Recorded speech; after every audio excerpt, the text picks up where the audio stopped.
¿Sabes qué? Poné la pava, se va fuerte y pásame el mate, porque hoy se habla de historia y de chisme, de la historia de los libros, ¿viste? De la historia que no te cuentan en la escuela.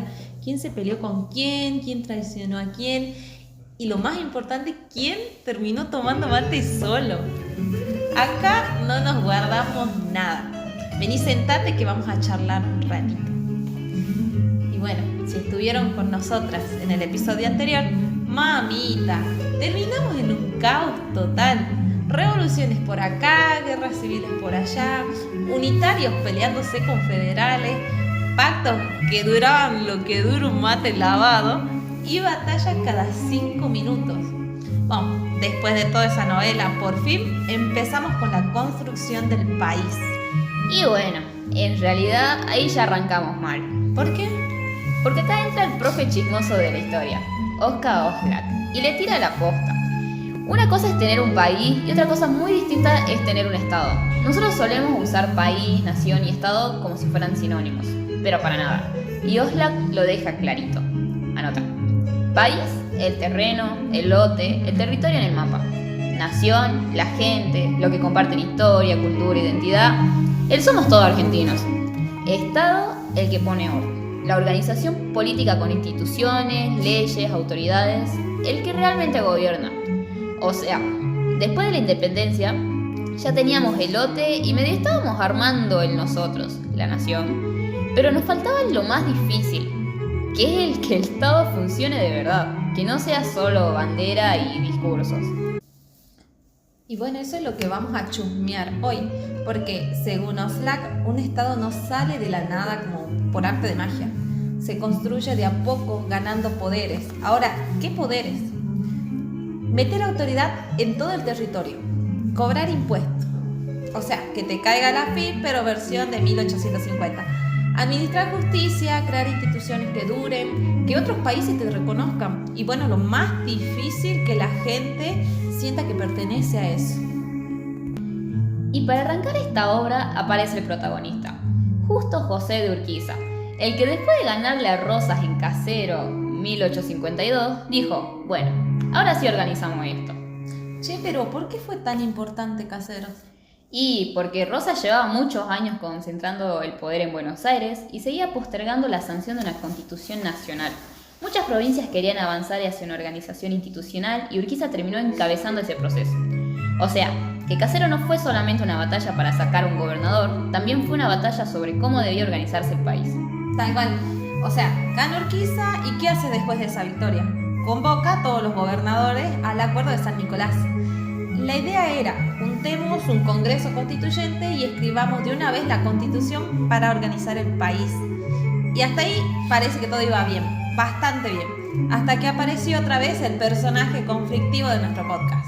¿Buenos Aires? Buenos Aires. Te juro, cada vez que había quilombo, ahí estaba Buenos Aires.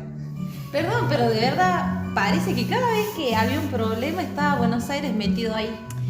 Pero bueno, Buenos Aires tenía razones económicas muy importantes para resistirse esta vez.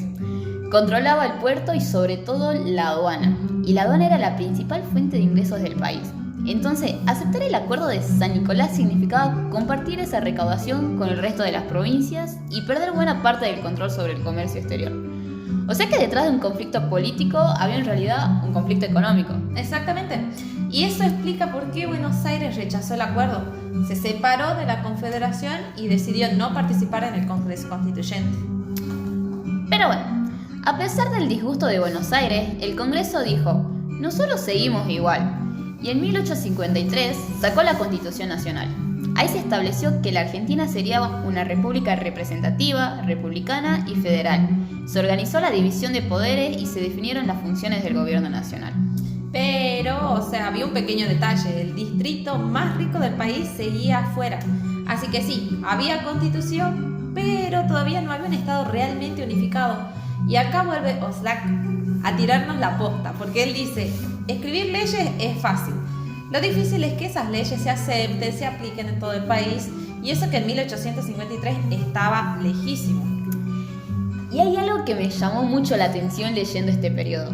En el siglo XIX era bastante distinto cómo solucionaban las cosas. Hoy si dos partidos no se bancan, tuitean, van a TN, discuten en el Congreso, pero en el siglo XIX se juntaban y hacían una guerra. Porque la guerra era política, con pólvora. Primero Casero, después Cepeda, después Pavón. No eran solo tiros, ahí realmente se definía quién mandaba en la Argentina. Entonces, Cepeda, ¿por qué se peleaban? Porque Buenos Aires seguía diciendo, yo no me junto, y la Confederación lo necesitaba dentro para consolidar un Estado, o sea, para hacer un Estado posta, pero Buenos Aires quería seguir con su autonomía y su aduana.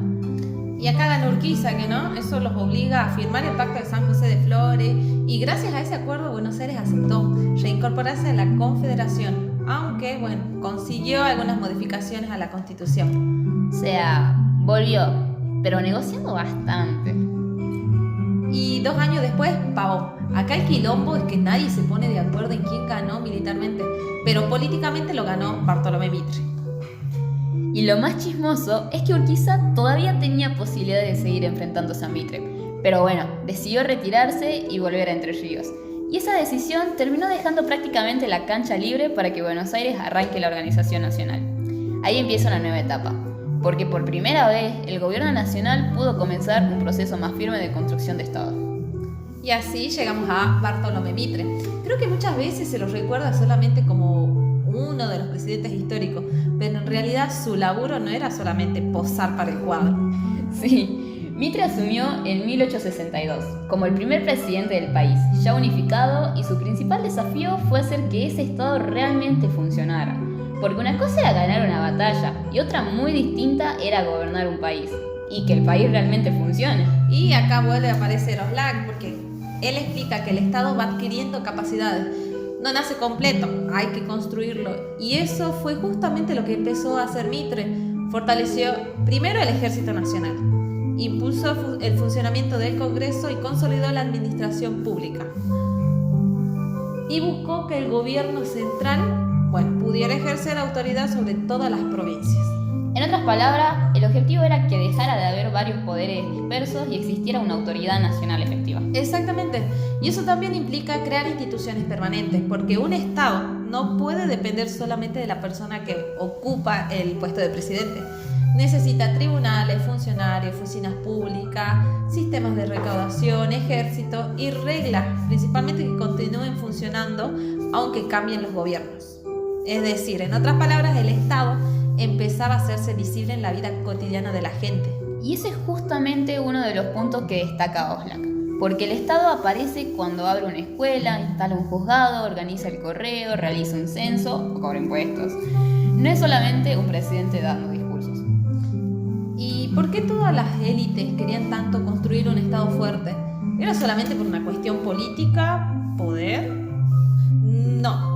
O sea, por plata, amiga, la guita, la billulla, ya sabes. Sin un Estado organizado era prácticamente imposible desarrollar el modelo económico que tenían en mente. Porque alguien sí o sí tenía que garantizar el orden interno, proteger la propiedad privada y atraer inversiones extranjeras, construir infraestructura y que vengan, lo más importante, inmigrantes a trabajar. Tal cual. Por eso Oslac plantea que la construcción del Estado y la incorporación de Argentina al mercado mundial fueron procesos que avanzaron de manera paralela. Uno sin el otro no existía. Y después de eso viene, Domingo Faustino Sarmiento, de la primaria, el padre de la educación, y con razón. Durante su gobierno se crearon muchísimas escuelas, se impulsó la formación de docentes, crecieron las bibliotecas populares y también se desarrollaron obras de infraestructura. Metió telégrafo y expansión del ferrocarril. Sí, porque Sarmiento entendía algo. Un Estado no solo controla territorio, forma ciudadanos. Las escuelas no eran solo para leer, eran para que todos canten el mismo himno y sientan que son argentinos, identidad nacional. Y ahí aparece otra vez nuestro amigo Oslac, porque el Estado no solamente necesitaba controlar el territorio, también necesitaba formar ciudadanos. O sea que las escuelas no servían únicamente para enseñar a leer y escribir, también ayudaban a construir una identidad nacional. Pero ojo, ¿no?, con la idea de Sarmiento. Él era team civilización y barbarie. Para él, Europa y Estados Unidos representaban el progreso. En cambio, gauchos y pueblos originarios eran vistos como un atraso. Suena mal, pero ese era para el proyecto de modernización. O sea, la escuela no era neutral, formaba al ciudadano que querían las élites, civilizando, por así decirlo, a su manera, ¿no? Y después llegó Nicolás Avellaneda. Y a él le tocó gobernar un país que ya estaba bastante más organizado políticamente. Pero apareció otro problema. Le tocaba construir esto sin un peso. Y porque mantener ejército, funcionarios, escuelas, obras, sale caro. ¿Y de qué iba a vivir la Argentina? La respuesta, división internacional del trabajo, o sea, el reparto mundial.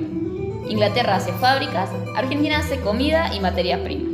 Y Argentina tenía una ventaja enorme, las tierras fértiles de la región pampeana, lo que hoy conocemos como la pampa húmeda.